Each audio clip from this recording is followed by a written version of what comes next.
Buenos días, mi nombre es Ana González, soy docente de la Universidad de Pamplona, en Pamplona, Colombia. Quiero agradecer a los organizadores del ciclo de conferencias internacional de ambiente y desarrollo, alternativas exitosas para la sustentabilidad del posgrado Ambiente y Desarrollo de la UNEYES por esta invitación. En esta oportunidad, pues les traigo una ponencia sobre el impacto de las acciones antrópicas sobre el suelo. El crecimiento poblacional, la actividad minera, el desarrollo industrial, las actividades agrícolas, el establecimiento de plantaciones forestales, ha ejercido una presión enorme sobre los ecosistemas naturales. Ha habido en las últimas décadas un incremento en la tala y quema de los bosques para dar paso a todas las actividades propias de nosotros los humanos, y eso ha conducido a una pérdida de la biodiversidad vegetal y animal que existe o existía en esos bosques, y además ha conducido a la contaminación de las aguas, los suelos y del aire. En esta imagen les muestro cómo desde 1970 hasta 2010, cómo se incrementaron eh, la emisión, cómo se incrementó la emisión de gases de efecto invernadero a la atmósfera. La principal actividad responsable de emisión de gases de efecto invernadero o de CO2 es la quema de combustibles fósiles. Le siguen las prácticas agrícolas, la silvicultura y otros usos de la tierra. Fíjense en la imagen que entre 1970 y el 2000 el incremento fue de 1,3% al año de gases de efecto invernadero, mientras que entre el 2000 y el 2010 este incremento casi se duplicó. Entonces es realmente preocupante que este incremento de gases de efecto invernadero, porque es lo que está conduciendo el calentamiento global del planeta. Hago mención de las prácticas de agricultura y silvicultura porque de eso se trata, o sea, de las prácticas agrícolas en general, porque de eso se trata mi tema. Y además, el tema tiene que ver con el impacto de las acciones antrópicas sobre el suelo. ¿Y qué es el suelo? El suelo es definido como esa capa superior de la corteza terrestre que le provee soporte mecánico a las plantas, además le provee agua, le provee nutrientes, y está formado por unas fases sólidas, líquidas y gaseosas. Entonces, el suelo es sumamente importante para la producción de alimentos porque es el principal medio de producción. Aproximadamente el 98% de los alimentos que consumimos se producen sobre el suelo. Entonces, el suelo es sumamente importante. El hecho de que sea un soporte para las plantas es un servicio ecosistémico que él está prestando. ¿Y qué son los servicios ecosistémicos? Pues son los componentes de los ecosistemas que se consumen directamente, que se disfrutan o que contribuyen a nuestro bienestar. ¿Ok? Entonces, hay una interdependencia entre el bienestar nuestro como de los humanos y el mantenimiento adecuado del funcionamiento de los ecosistemas. El suelo es considerado para algunos parte del ecosistema, para otros es también un ecosistema porque en él hay organismos que interactúan entre sí y también con su entorno. Entonces, el suelo es sumamente importante porque nos provee servicios ecosistémicos para la producción de alimentos, los alimentos que nosotros consumimos. Dentro de esos servicios ecosistémicos, pues se clasifican los que son de sostenimiento, que tienen que ver con el ciclaje de nutrientes, el ciclo de nitrógeno, del carbono, del fósforo, la fotosíntesis, la formación del suelo. Se dice que el suelo es un recurso no renovable en escala de tiempo humana, es decir, nosotros no alcanzamos a ver formarse una capa de suelo de 10 centímetros desde el momento en que la roca se va meteorizando hasta formarse una capa de suelo con diferentes horizontes. Otro de los servicios que nos provee el suelo son servicios culturales, de recreación, valores estéticos, espirituales, salud física, mental, de aprovisionamiento, pues el 98% de la producción mundial de alimentos ocurre sobre el suelo, provee de materias primas para la construcción, por ejemplo, recursos medicinales, agua potable. De regulación, pues tenemos la regulación del aire, del clima, del agua, la purificación del agua, el control de plagas, la polinización, la moderación de los eventos extremos, todo esto es mediado por el suelo. Entonces, sumamente importante el suelo porque nos provee de servicios que podemos disfrutar y por lo tanto es necesario preservarlo. Preservarlo por el tiempo que lleva a formarse y por todos los beneficios que nos provee. Aquí entra en juego lo que es la calidad del suelo. ¿Cómo sabemos que un suelo es de calidad?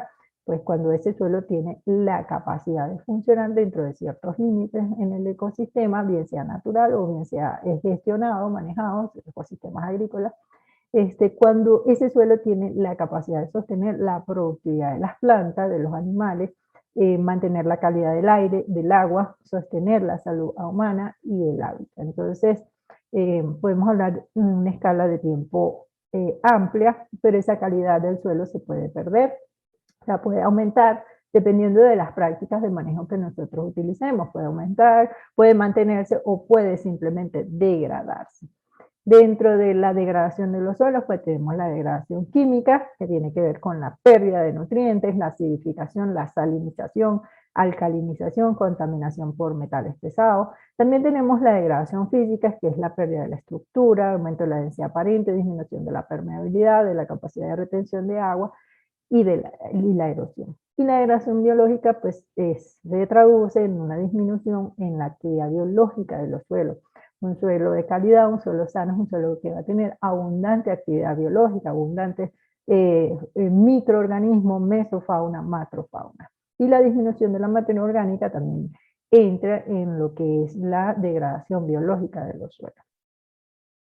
En esta imagen pues podemos ver diferentes tipos de degradación de los suelos. Dentro de esos tenemos la pérdida de la materia orgánica, cuando dejamos los suelos sin cobertura, preparamos, eso es una pérdida de la materia orgánica. Entonces eso conduce a una pérdida de nutrientes también, porque la principal entrada de nutrientes al suelo es a través de la materia orgánica. La salinización cuando aplicamos encalamiento excesivo, por ejemplo, la acidificación cuando usamos fuentes de fertilizantes químicos nitrogenados de base amoniacal, la contaminación por diferentes fuentes, por la utilización de agroquímicos, el sellado y el encostramiento cuando se pierde la cobertura vegetal, el suelo queda descubierto, ocurre una degradación de la estructura, ahorita vamos a explicar un poco de esto, y la compactación por el uso excesivo de maquinaria, el pisoteo continuo del ganado, la erosión, que es también una consecuencia de dejar los suelos descubiertos, y la desertificación que está asociada especialmente a zonas áridas y semiáridas. Les decía, por ejemplo, voy a traer una imagen sobre cómo ocurre la degradación de la estructura del suelo que conduce al sellado del encostramiento y también a la compactación. Si tenemos el suelo sin cobertura, eliminamos toda la vegetación, pues vamos a preparar el terreno para sembrar. ¿Qué pasa? Si se produce un riego o una precipitación, la gota de lluvia va a impactar sobre esos agregados que están en el suelo, que son los agregados, son esos lo que conocemos como terrones. Entonces la gota de lluvia impacta sobre el agregado, ocurre un humedecimiento repentino, el agregado dentro de su estructura tiene aire, ese aire va a quedar comprimido al humedecerse el agregado externamente, entonces ese aire comprimido va a salir. Entonces va a salir porque está bajo presión, entonces explota el agregado. ¿Qué pasa cuando explota el agregado? Pues las partículas finas, las más pequeñas, las partículas de arcilla, van a tapar los poros del suelo. Entonces, una vez que el suelo se seque, las partículas se reacomodan, tapan los poros del suelo, y sobre la superficie, una vez que el suelo se seque, entonces se forman las costras. ¿Okay? Eso es un proceso de degradación física, de degradación de la estructura del suelo. Entonces se forman las costras y eso es sumamente dañino, pues, limita lo que es el intercambio gaseoso, la emergencia de las plántulas, el desarrollo radical, aumenta la escorrentía, aumenta la erosión porque el agua ya no va a poder infiltrar, ya no va a poder penetrar al suelo, entonces empieza a escurrir sobre la superficie, a arrastrar suelo, y eso como consecuencia trae pérdida de nutrientes, pérdida de la materia orgánica también, de lo poco que pudiera estar en esa superficie. ¿Qué tenemos que hacer? Evitar la caída de gotas de agua desde alturas superiores a 2 metros, en el caso de que usemos riegos por aspersión, evitar formación de gotas grandes, es decir, usar nebulizadores para que arrojen un tamaño de gota más pequeño, evitar el secado del suelo, utilizar riegos de baja intensidad con alta frecuencia y con tamaño de gota pequeña. O sea, podemos reducir ese impacto negativo a través de ese tipo de prácticas. La compactación, ¿a qué se refiere? A una reducción de la macroporosidad del suelo. ¿Qué consecuencias genera en el suelo la compactación? Pues restringe la aireación, la penetración de las raíces, la infiltración y el drenaje del agua. No solamente se reduce el tamaño del poro, sino la continuidad del poro en el suelo. Entonces, eso es también un efecto muy negativo para el desarrollo de las plantas y afecta enormemente el rendimiento. ¿Cuándo se produce la compactación? Cuando sometemos el suelo a un laboreo, es decir, pasamos maquinaria pesada cuando el suelo está muy húmedo, ¿ok? O cuando los suelos están con bajo contenido de materia orgánica o son mal drenados, por ejemplo, suelos muy arcillosos. El laboreo prolongado en condiciones inadecuadas de humedad, es decir, muy húmedos o muy secos, conduce a la compactación. O sea, si lo hacemos a la misma profundidad, produce lo que se conoce como piso de arado o pie de arado. También el pastoreo del ganado en condiciones de humedad inadecuadas, con una intensidad mucho más alta a la aceptable para el suelo, causa compactación y genera una microtopografía, que lo vemos en la imagen, que se conoce como pista de pata de vaca. Otro tipo de degradación de los suelos que está dentro de la degradación química es la contaminación. La contaminación puede ser puntual si conocemos el foco emisor, por ejemplo, explotaciones minero-metalúrgicas, rocas, es un tipo de rocas con contenido geogénico de metales elevados, es una contaminación natural, o los vertederos de basura. La contaminación difusa se refiere a ese tipo de contaminación cuyo origen no está bien definido. El foco de contaminación se produce en una zona más o menos extensa, es más difícil de controlar. Ejemplo, en agricultura, la aplicación de agroquímicos, el tráfico, la deposición atmosférica de material soluble particulado, la lluvia ácida, son tipos de contaminación difusa. La contaminación puntual pues, puede convertirse en difusa a través de procesos de erosión hídrica y eólica. Cuando los contaminantes en el suelo, entran al suelo, pueden ser degradados por los organismos del suelo, y eso depende de las poblaciones microbianas. Si el suelo tiene adecuadas poblaciones microbianas, pues va a estar en capacidad de degradar hasta cierto punto los contaminantes. Si la carga de contaminantes es mucho mayor, pues entonces eso ya restringe la capacidad de autodepuración de los suelos.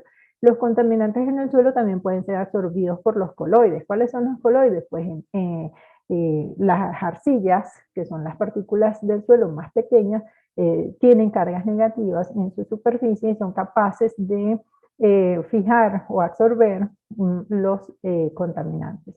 La materia orgánica, dentro de la materia orgánica el humus, que es el producto final de la descomposición de la materia orgánica, el humus también es un coloide con una alta superficie específica y alto contenido de cargas negativas en su superficie, capaces de absorber los contaminantes. Los contaminantes en el suelo pues también pueden transportarse por los espacios porosos y depende de la textura del suelo. Suelos arcillosos tienen espacios porosos más reducidos,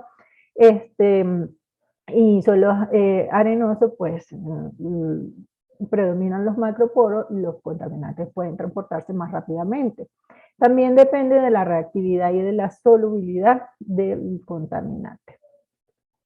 Los efectos adversos de los contaminantes sobre el suelo destruye el poder de autodepuración de los suelos, el suelo es un biofiltro, a través de la actividad biológica puede inmovilizar muchos contaminantes. Disminución de la cualitativa y cuantitativa del crecimiento de microorganismos, disminución del rendimiento de los cultivos, riesgo de introducción de metales pesados en la cadena trófica, todo lo que esté en el suelo puede ser absorbido por las plantas y nosotros luego consumirlo, o consumirlo los animales y nosotros luego consumir a los animales. Contaminación de aguas superficiales y freáticas por procesos de transferencia.